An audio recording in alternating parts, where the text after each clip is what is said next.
अस्सलाम वालेकुम गाइस, मेरा नाम है अली और मैं अपने channel daily horror stories by Ali से आपके सामने मौजूद हूँ। मैं उम्मीद करता हूँ आप सब खैरियत से हैं, खुश हैं और आपकी ज़िंदगी बहुत अच्छी गुजर रही है। तो गाइस, जिन लोगों ने अब तक किसी भी वजह से मेरे चैनल को सब्सक्राइब नहीं किया, वो उसको सब्सक्राइब कर लें, लाइक करें और अगर हो सके तो अपने सर्किल में, अपनी कम्युनिटी में शेयर करें।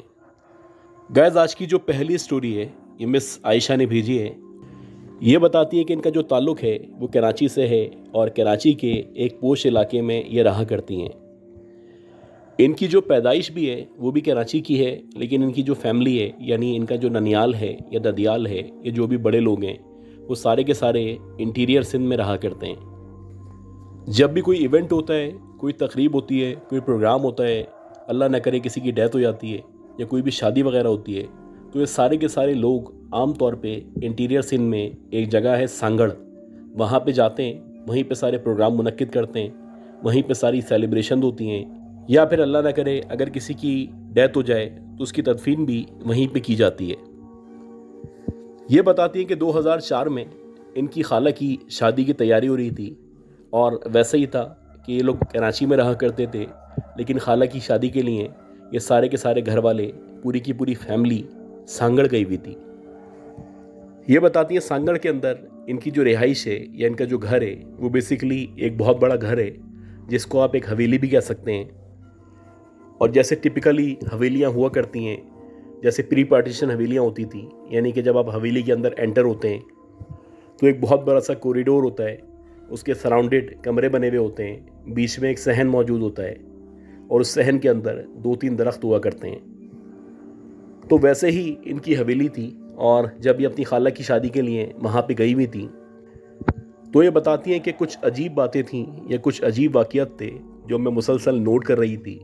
हालांकि मेरी उम्र इतनी ज़्यादा नहीं थी, मैं उस वक्त तकरीबन 12 या 13 साल की थी, लेकिन जो कुछ हो रहा था वो मेरे जहन पे नक्श हो रहा था। मैं उसको रिकॉर्ड कर रही थी या उसको मैं अपनी मेमोरी में सेव कर रही थी। जैसे कि ये बताती हैं कि जब मैं शादी में गई थी तो जिस दिन से, यानी जब से हम शादी में गए थे, उस रात से ही मैं नोट कर रही थी कि रोज़ाना एग्जैक्टली 3 बजे मेरी आँख खुलती है और बाकायदा ऐसा लगता है कि किसी ने मुझे हिला के उठा दिया है या किसी ने मुझे झंझोड़ा है। आप कह सकते हैं एक दफ़ा इत्तफाक हो सकता है, दूसरी दफ़ा हो सकता है, लेकिन तीसरी दफ़ा इत्तफाक नहीं हो सकता। मैं नोट कर रही थी कि पिछले 4-5 दिन से जब से मैं यहाँ पे रुकने आई हूँ, कोई है जो मेरे कमरे में आता है। ना सिर्फ आता है बल्कि आने के बाद एग्जैक्टली रात के 3 बजे मुझे उठा देता है। अच्छा, मज़े की बात यह है कि मुझे उठाना तो कोई बात नहीं है कि मैं उठ के बैठ जाती हूँ, मेरी नींद ख़राब हो जाती है, लेकिन जब मैं उठ के बैठती हूँ या 3 बजे जब मैं उठती हूँ तो मुझे वहाँ पे सराउंडेड एरिया में या इस कमरे के बाहर, ख़ास तौर पे ये जो हवेली है, इस हवेली का जो बीच का हिस्सा है जहाँ पे 2 दरख्त मौजूद हैं, ख़ास तौर पे उस हिस्से से मुझे आवाज़ आ रही होती है। और ये जो आवाज़ है, बाकायदा ऐसा लगता है कि कोई ख़वातीन हैं, 3-4 औरतें हैं जो आपस में बात कर रही हैं और बात करते करते एकदम से शाउट करना शुरू कर देती हैं। ये जिस ज़बान में बात कर रही होती हैं, मैं बड़ी कोशिश करती हूँ कि इस ज़बान को समझ सकूँ, लेकिन मैं चाहने के बावजूद भी इसको समझ नहीं पाती। मेरा ख़्याल है कि शायद ये गुजराती में बात करती हैं या इसी तरह की किसी ज़बान में बात किया करती हैं। अच्छा, 2-4 दिन तक तो मैं ऑब्ज़र्व करती रही। उसके बाद जब मुझे मुसलसल आवाज़ें आती रहीं और ये जो अजीब सी ज़बान थी इसमें आवाज़ें आती रहीं, तो चौथे 5वें दिन मैं उठी और ना सिर्फ उठी, मैंने डिसाइड किया कि मैं जाके देखती हूँ आखिर ये कौन औरतें हैं जिनकी आवाज़ें आ रही होती हैं। अब क्योंकि ये शादी का घर था तो मेरा यही गुमान था, हो सकता है कोई गेस्ट आई भी हों, आउट ऑफ सिंध से हों या किसी और जगह से हों, जो किसी ऐसी ज़बान में बात करते हैं जो मेरी समझ नहीं आती। बहरहाल जब मैं आहिस्ता आहिस्ता करके कमरे से निकली और कमरे से निकलते ही कॉरिडोर से होती हुई सीधे सहन की तरफ आई, तो मुझे वाज़े तौर पे लग रहा था कि ये जो आवाज़ें हैं ये उसी सहन से आ रही हैं या उसी आंगन से आ रही हैं जहाँ पे 2 दरख्त मौजूद हैं। और ना सिर्फ दरख्त मौजूद हैं बल्कि उन दरख्तों के नीचे बेंचेस लगी हुई हैं, यानी कि वहाँ पे बैठने का इंतज़ाम मौजूद है। ये बताती हैं कि जैसे ही मैं अंदर एंटर हुई तो मैंने देखा कि वहाँ पे कोई भी मौजूद नहीं है, लेकिन मुसलसल किसी के बात करने की आवाज़ आ रही है। मेरे पास एक ही ऑप्शन बचा था, वो था इग्नोर करना। लिहाजा मैंने इग्नोर किया और इग्नोर करने के बाद मैं वापस अपने रूम में आ गई जहाँ पे मैं सो रही थी और आके दोबारा लेट गई। अभी मुझे लेटे हुए 5 मिनट ही गुजरे थे कि एकदम से मुझे ऐसा महसूस होना शुरू हुआ कि कोई है जिसने कॉरिडोर से चलना शुरू किया है, और वो जो भी है उसने पायल पहनी हुई है, क्योंकि मुसलसल पायल की आवाज़ आ रही है। जैसे आमतौर पे छन छन छन इस तरह आवाज़ आया करती है, वैसे ही मुसलसल आवाज़ आ रही है। और ये आवाज़ आहिस्ता आहिस्ता करके मेरे कमरे के करीब आ रही है, यानी कि कोई है जो वहाँ से चलता हुआ मेरे कमरे की तरफ बढ़ रहा है और शायद मेरे कमरे में आना चाहता है। अभी मैं उस आवाज़ पे गौर कर ही रही थी या ये जानने की कोशिश कर रही थी ये आवाज़ किस सिम से आ रही है, कि एकदम से मुझे ऐसा लगा कि शायद मेरे कमरे में कोई मौजूद है, और जो भी मौजूद है उसने भी पायल पहनी हुई है और वो मेरे सरहाने की तरफ से होता हुआ मेरे पाँव की तरफ बढ़ रहा है।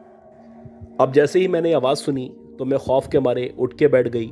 कमरे के अंदर जो लाइट मौजूद थी या जो बल्ब मौजूद था वो मैंने बंद किया हुआ था, और जैसे ही मैं उठ के बैठी तो एकदम से मुझे शदीद सर्दी लगने लगी। ऐसा लगने लगा कि मुझ पे कोई चीज़ तारी हो गई है। मैं शदीद खौफ का शिकार हो चुकी थी और बतदरीज मेरी हालत गैर से गैर होती चली जा रही थी।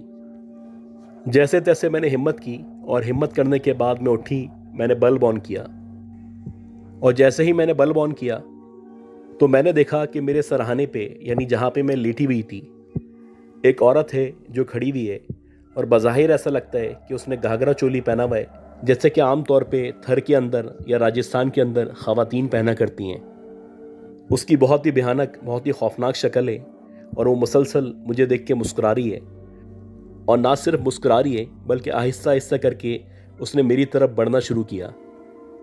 जैसे जैसे वो अपने कदम उठा रही है वैसे वैसे छन छन छन इस तरह करके मुसलसल आवाज़ आ रही है। इसी दौरानिए में जब मेरी नज़र उसके पाँव पे पड़ी तो मैंने देखा कि जो उसके पाँव हैं वो मुकम्मल तौर पे उल्टे हैं, यानी उसकी जो एड़ियाँ हैं वो आगे की तरफ हैं और उसकी जो उंगलियां हैं वो पीछे की तरफ हैं। ये देखने के बाद मैंने बहुत ज़ोर से चीख मारी और उसके बाद मुझे कुछ याद नहीं है। जब मेरी आँख खुली तो मेरे सराउंडेड मेरी अम्मी, मेरी खाला, मेरे मामू, मेरे फादर, बहुत सारे लोग खड़े हुए थे और मुझे देख के सब परेशान थे। जैसे ही मैं होश में आई तो सब ने अल्लाह का शुक्र अदा किया और मुझसे पूछने लगे कि आखिर क्या हुआ था, तुम इतनी बुरी तरह चीखी क्यों थी। यह बताती कि कुछ देर तक मैं खामोश रही। जब मेरे औसान बहाल हुए या मेरा खौफ ख़त्म हुआ तो मैंने इन सबको सारा का सारा वाक़या बताया, और मैंने बताया कि मुझे मुसलसल 2-3 दिन से अजीब आवाज़ें आ रही थी, और उसके बाद मुझे पायल की आवाज़ आई, और फिर मैंने एक औरत को देखा जो इस सुलिये में थी। ये सारी बातें सुनने के बाद जो मेरे नाना थे उन्होंने मुझे कहा कि परेशान नहीं हो सकता है तुम्हारा वहम हो या तुमने कोई ख्वाब देखा हो। मैं तुम पे अभी दम दुरूद कर देता हूँ, इंशाल्लाह तुम्हारी हालत बेहतर हो जाएगी। कुछ देर तक मेरे नाना मुझ पे दम दुरूद करते रहे और उसके बाद उन्होंने मुझे कहा कि अब तुम अकेली इस कमरे में नहीं सोना, या तो तुम किसी को अपने साथ लेके सो, वरना फिर किसी और के कमरे में चली जाओ, वहाँ जाके सो जाओ। खैर उसके बाद से ऐसे ही हुआ कि मैं दूसरे कमरे में चली गई। वहाँ पे मेरी कज़न थी और मेरी कज़न के साथ साथ जो मेरी बड़ी खाला थी वो भी मौजूद थी। और ये जो कमरा था जहाँ पे मैं पहले रुकी हुई थी या पहले सो रही थी, वहाँ पे मेरी जगह अब मेरी चची आ गई थी। 1-2 दिन तो खैरियत से गुजर गए। 1-2 दिन के बाद ठीक रात के 3 बजे जब दोबारा से मेरी आँख खुली तो जैसे ही मेरी आँख खुली तो एकदम से मेरी चची के चीखने की आवाज़ आई, और जैसे ही उनकी आवाज़ आई तो सारे के सारे लोग उनके कमरे में पहुँचे। और जब हम सब वहाँ पे पहुँचे तो हमने देखा कि चच्ची बेहोश पड़ी हुई हैं, और जो हमारे चचा हैं वो उनके करीब खड़े हुए हैं, और ना सिर्फ करीब खड़े हुए हैं बल्कि वो इन पे मुसलसल दम दुरूद कर रहे हैं, कोशिश कर रहे हैं कि किसी तरह चच्ची होश में आ सकें। कुछ देर तक जब वो दम दुरूद करते रहे उसके बाद जो मेरी चची थी वो होश में आई, और जब वो होश में आई तो उनको शदीद बुखार हो चुका था। वो बहुत बुरी तरह डरी हुई थी, बहुत ज़्यादा खौफ था जो उनके चेहरे पे मौजूद था। खैर उन्होंने आहिस्ता आहिस्ता करके बताना शुरू किया, और उन्होंने कहा कि तुम्हारे चचा कमरे में आते ही सो चुके थे, मुझे नींद नहीं आ रही थी, मैं मुसलसल जाग रही थी, तो मैंने सोचा कि कोई नॉवेल वगैरह, कोई किताब वगैरह पढ़ लेती हूँ। और जैसे ही मैंने किताब पढ़ना शुरू की वैसे ही मुझे एकदम से आवाज़ आना शुरू हुई और ऐसा लगना शुरू हुआ कि जैसे किसी ने कोई पायल पहनी हुई है और पायल पहन के वो कॉरिडोर से होता हुआ हमारे कमरे की तरफ या मेरी तरफ बढ़ रहा है। आहिस्ता आहिस्ता करके आवाज़ बढ़ती चली जा रही थी और कुछ सेकंड्स के अंदर अंदर ही ऐसा लग रहा था कि अब ये जो पायल की आवाज़ है वो कमरे के अंदर से आ रही है। अब जब इनको ऐसा लगने लगा तो इन्होंने चच्चा को उठाने की कोशिश की। ये मुसलसल कोशिश करने लगी लेकिन चच्चा उठने का नाम ही नहीं ले रहे थे। इसी दौरानिए में एकदम से जो इनका कमरा था उसका गेट खुला। इनकी चच्ची बताती हैं कि जैसे ही गेट खुला तो इन्होंने देखा कि इनके सामने एक लड़की या एक औरत खड़ी हुई है और उसकी जो शक्ल है या उसका जो चेहरा है वो हूबहू इनकी तरह है। यानी कि इनके सामने जो गेट मौजूद है उस गेट के ऊपर इनकी हम शक्ल खड़ी हुई है और इनको देख के मुस्कुरा रही है। अब आहिस्ता आहिस्ता करके वो जो औरत थी या वो जो लड़की थी जो इनकी हम शक्ल थी वो आगे बढ़ने लगी और जैसे जैसे वो अपने कदम आगे बढ़ा रही थी वैसे वैसे छन छन छन इस तरह करके आवाज़ बढ़ती चली आ रही थी। और जैसे ही वो इनके बिल्कुल करीब आई तो उन्होंने एक ज़ोर से चीख मारी और ये बेहोश हो गई। अब ये जो कुछ हो रहा था ये सबके सामने था। हालांकि ये शादी वाला घर था, सारे लोग यहाँ पे जमा हुए थे और सबकी जो निगाहें थीं वो हमारे नाना की तरफ थीं, क्योंकि सब नाना को सवालिया निगाहों से देख रहे थे या सब ये चाहते थे कि नाना कुछ ना कुछ करें ताकि ये जो मामलात पेश आ रहे हैं, ये जो औरत नज़र आ रही है या ये जो चुड़ैल नज़र आ रही है वो नज़र आना बंद हो। ये बताती है कि बिला आखिर अगले दिन इनके जो नाना थे वो करीबी मस्जिद से उसके इमाम साहब को लेके आए और वो जो इमाम साहब थे उन्होंने पूरे के पूरे घर का या पूरी हवेली का जायज़ा लिया। जायज़ा लेने के बाद उन्होंने कहा कि मुझे आप 1 से 2 दिन दें, 1 से 2 दिन के अंदर मैं इसको चेक करता हूँ, इस्तिखारा करता हूँ और मैं आपको बताता हूँ कि क्या मामलात हैं और किस वजह से आपके साथ ये सब कुछ हो रहा है। ठीक 3 दिन के बाद इनके जो नाना थे उनकी मुलाकात उन्हीं इमाम साहब से हुई जो इनके घर को या इनकी हवेली को देख के गए थे और जिनको इसका इलाज करना था।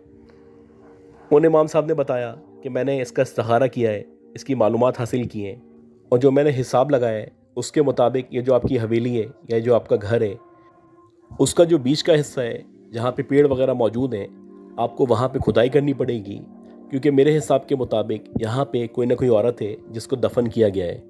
और मेरा ये ख्याल है कि वो जो औरत थी उसके साथ बहुत जुल्म हुआ था, उसके साथ बहुत ज़्यादती हुई थी, जिसकी वजह से जो औरत है ये मुसलसल नज़र आती है और ये आके मैसेज देने की कोशिश करती है आपको। शुरू में तो इनके नाना इग्नोर करने लगे, वो इस बात को मानने को तैयार नहीं थे, लेकिन जब सारे के सारे घर वालों ने ज़िद की और सब ने कहा कि ऐसा ही करें जैसे इमाम साहब कह रहे हैं, तो बिलाखिर इन लोगों ने खुदाई करवाई। और जब इन लोगों ने खुदाई करवाई तो वहाँ पे हड्डियाँ और कुछ चीज़ें निकली जिनको देख के अंदाज़ा हो रहा था कि यहाँ पे किसी औरत को वाकई में दफन किया गया था। ये बताती है कि जब हड्डियाँ निकली तो वो जो इमाम साहब थे उन्होंने इन हड्डियों को एक जगह रख के प्रॉपरली नमाज जनाजा अदा की, और ना सिर्फ नमाज जनाजा अदा की बल्कि नमाज जनाजा अदा करने के बाद उनकी प्रॉपर तदफीन की, क्योंकि इमाम साहब के मुताबिक यकीनन इस औरत के साथ कुछ गलत हुआ था जिसकी वजह से ये अक्सर अपनी प्रेजेंस शो करती है। ये बताती है वो शादी मुकम्मल तौर पे ख़त्म हो गई, उसके बाद हम वापस कराची में आ गए। इसी तरह टाइम गुजरता रहा और गुजरते टाइम के साथ हम लोगों को पता चला या हमें यकीन आया कि वाकई में जो कुछ इमाम साहब बोल रहे थे वो सब कुछ ठीक था, क्योंकि जब हमने उसकी नमाज जनाजा करवाई या उसकी दोबारा से तदफीन की तो उसके बाद से वो जो औरत थी या वो जो चुड़ैल थी या वो जो भटकती हुई आत्मा थी या बदरू थी वो नज़र आना बंद हो गई।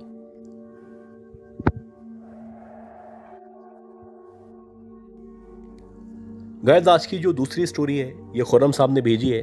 खुर्रम साहब इससे पहले भी मुतादिद स्टोरीज़ को भेज चुके हैं और ये जो इनकी स्टोरी है ये इनका पर्सनल एक्सपीरियंस है, इनकी अपनी स्टोरी है और ये चाहते हैं कि मैं वैसे ही आपको बयान करूं जैसे इन्होंने मुझे शेयर की है। मेरा नाम सैयद खुर्रम अली है और मैं पिछले 11 से 12 सालों से एक सेलुलर कंपनी के कॉल सेंटर में जॉब किया करता हूं। मेरा जो ऑफिस है वो शाहरा फैसल पे NICL बिल्डिंग के करीब वाक़या है और आम तौर पे जब मेरी शिफ्ट ख़त्म होती है तो रात के तकरीबन 12:30-1 बज रहे होते हैं। उसके बाद जब मैं ऑफिस से निकलता हूँ, जाहिर सी बात है मेरे पास अपनी कोई कन्वेंस नहीं है, तो मैं कोशिश करता हूँ कि वो जो एक बस है ख़ास स्पेसिफ़िक जो वहाँ से नॉर्थ कराची की तरफ आती है, मैं उस बस को पकड़ूँ ताकि अपने घर पहुँच सकूँ। वहाँ पे आखिरी बस जो है वो 1 बजे तक आया करती है। इसी तरह एक रात थी और सर्दियों के दिन चल रहे थे। ऑफिस से जब मैं निकला तो रात के 12:30 पौने 1 बजे का टाइम था। मुझे पता था कि 1 बजे तक मुझे गोरा कब्रिस्तान के सामने वो बस मिल जाएगी और उस बस को लेके मैं सीधा यहाँ पे आ जाऊँगा जहाँ मैं रहा करता हूँ। बस का इंतज़ार करते करते 10 से 15 मिनट हो चुके थे। गोरा कब्रिस्तान के सामने मैं अकेला खड़ा हुआ था और मुझे हर गुज़रते हुए लम्हे के साथ ऐसा लग रहा था कि शायद जो आखिरी बस है वो जा चुकी है, अब मुझे बस नहीं मिलेगी, लिहाजा मुझे ऑटो में या लिफ्ट लेके या मुख्तलिफ़ तरीक़ों के ज़रिए अपने घर पहुंचना होगा। लेकिन एक दिल था वो कह रहा था कि मैं 5-10 मिनट मज़ीद वेट करूं, लिहाजा मैंने यही डिसाइड किया कि 10 मिनट मज़ीद वेट करता हूं। अगर 10 मिनट के अंदर बस नहीं आई, यानी 1:15 तक बस नहीं आई, तो फिर मैं रिक्शे में चला जाऊंगा या किसी से लिफ्ट का इंतज़ाम करूंगा। और उस दिन ऐसे ही हुआ कि मैं काफ़ी देर तक खड़ा रहा और बस नहीं आई। अब जब 1:15 तक बस नहीं आई तो मैंने सोचा कि मैं रोड क्रॉस कर लेता हूँ, यानी कि जो शारा फैसल है वहाँ पे उस तरफ आ जाता हूँ, क्योंकि नॉर्मली वहाँ पे डिग रोड तक जाने के लिए बसेस मिल जाती हैं या कम से कम रिक्शे मिल जाते हैं। खैर, मैंने जैसे ही रोड क्रॉस किया तो मेरे सामने थाना मौजूद था और मेरी बैक साइड पे यानी मेरी पीठ की तरफ गोरा कब्रिस्तान था। मैं जैसे ही थाने के करीब पहुंचा तो मैंने देखा कि थाने से कुछ फासले पे एक औरत है या एक लड़की है जो खड़ी हुई है और उसने बाकायदा वाइट कलर की चादर ओढ़ी हुई है। आम तौर पे इतनी रात में वहाँ पे लड़कियाँ खड़ी नहीं होती, क्योंकि जिस ऑफिस में मैं जॉब करता हूँ या जॉब किया करता था वहाँ पे भी लड़कियों के लिए अमूमी तौर पे शाम की शिफ्ट हुआ करती थी। रात में लड़कियों को इधर जॉब करना अलाउ नहीं था। कुछ देर तक मैं खड़ा हुआ ऑब्ज़र्व करता रहा और अंदाज़ा लगाता रहा या पहचानने की कोशिश करता रहा कि ये लड़की किस ऑफिस की है, कहाँ से आई है। लेकिन उसने सिर्फ वाइट कलर के कपड़े पहने हुए थे, एक बड़ी सी चादर थी जो अपने ऊपर डाली हुई थी, और इस चादर को देख के मुसलसल मुझ पर खौफ तारी हो रहा था। अब क्योंकि उसके ऊपर चादर डली हुई थी तो उसकी जो शक्ल थी या उसका जो चेहरा था वो मुझे नज़र नहीं आ रहा था। मैं हैरान था कि अगर ये किसी बस का या किसी कन्वेंस का वेट कर रही है तो इसको चादर अपने ऊपर इस तरह नहीं डालनी चाहिए, क्योंकि मेरे ख्याल में इस तरह चादर डालने से उसको आने जाने वाली गाड़ियों का ना पता चलेगा, ना किसी कन्वेंस का अंदाज़ा होगा, ना गाड़ियों के नंबर का अंदाज़ा होगा, ना ऑटो का अंदाज़ा होगा, यानी कि उसको कुछ भी नज़र नहीं आएगा। अभी मैं ये सोच ही रहा था कि एकदम से वो जो औरत थी या वो जो लड़की थी उसने हंसना शुरू किया, और जैसे ही उसने हंसना शुरू किया तो ना चाहते हुए भी मैंने पलट के या उसकी तरफ देखा। मुसलसल उसके चेहरे पे या उसके ऊपर वाइट कलर की चादर पड़ी हुई थी, और मैं ये सोच ही रहा था कि ये किस तरह की अजीब लड़की है या पागल लड़की है, बग़ैर वजह के खड़े खड़े इतनी ज़ोर से हंस रही है। इसी दौरानिए में वो जो चादर थी वो उसके सर पे से नीचे हुई, और जैसे ही वो चादर उसके सर पे से नीचे हुई तो अब उसका मुंह मुझे नज़र आने लगा। जैसे ही मैंने उसके मुंह को देखा तो उसका मुंह देख के एकदम से मेरी चीख निकल गई। ना सिर्फ चीख निकली, मुझ पे खौफ तारी हो गया। मैं बहुत बुरी तरह डर गया, क्योंकि मैंने देखा कि वो जो औरत है या वो जो लड़की है उसका जो चेहरा है मुकम्मल तौर पे ज़ख्मी है। उसके चेहरे पे बहुत सारे ज़ख्म हैं जो मौजूद हैं, और उन ज़ख्मों से मुसलसल खून निकल रहा है। अब ये कैसे मुमकिन था कि एक औरत जो तकलीफ़ में हो, जिसको चोट लगी हुई हो या इतना सारा खून निकल रहा हो, वो इतनी ज़ोर ज़ोर से हंसे। बहरहाल फ़ौरन से मैंने दूसरी तरफ देखना शुरू कर दिया, और दूसरी तरफ देखते देखते मैंने वो जो पुलिस स्टेशन था उसके गेट की तरफ दौड़ लगा दी। कुछ सेकंड्स के अंदर अंदर मैं उसके गेट के पास पहुंच गया, और जैसे ही मैं इस पुलिस स्टेशन के पास पहुंचा तो मैंने देखा इत्तेफाक से 2 सिपाही हैं जो अंदर की तरफ मुंह करके बैठे हुए हैं और बातें कर रहे हैं। उनको देख के मेरी जान में जान आई। वो मुझे देख के घबरा गए और पूछने लगे कि भाई खैरियत तो है, इस तरह क्यों भाग के आ रहे हैं, इतने डरे हुए क्यों हैं। वो लोग ये समझे कि शायद कोई मोबाइल स्नैचर्स मेरे पीछे लग गए, कोई डाकू वगैरह आ गए। लेकिन जब मैंने उनको पूरा का पूरा किस्सा सुनाया या पूरी बात बताई तो वो मेरे साथ बाहर आए, और जब वो बाहर आए तो वहाँ पे ना वो औरत मौजूद थी, ना उसका कोई नामो निशान मौजूद था। उसके बाद से मैंने तौबा कर ली कि कभी भी रोड क्रॉस करके सामने की तरफ नहीं आऊँगा, और मैंने उसके बाद से अवॉइड करना शुरू कर दिया कि गोरा कब्रिस्तान या उसके करीब में नहीं खड़ा होऊंगा। तो गाइज़, मैं उम्मीद करता हूँ जो भी स्टोरीज़ मैंने शेयर की हैं ये सारी की सारी स्टोरीज़ आपको पसंद आई होंगी। अगर आपको ये स्टोरीज़ पसंद आई हैं तो प्लीज़ मेरे चैनल को लाइक करें, सब्सक्राइब करें, शेयर करें, दुआ करें कि अल्लाह हम सबको सेहत दे, ज़िंदगी दे, सलामती दे, हम सब की फ़ैमिली और हम सब के हाल पे रहम फरमाए। अपना ख्याल रखिएगा। अल्लाह हाफ़िज़।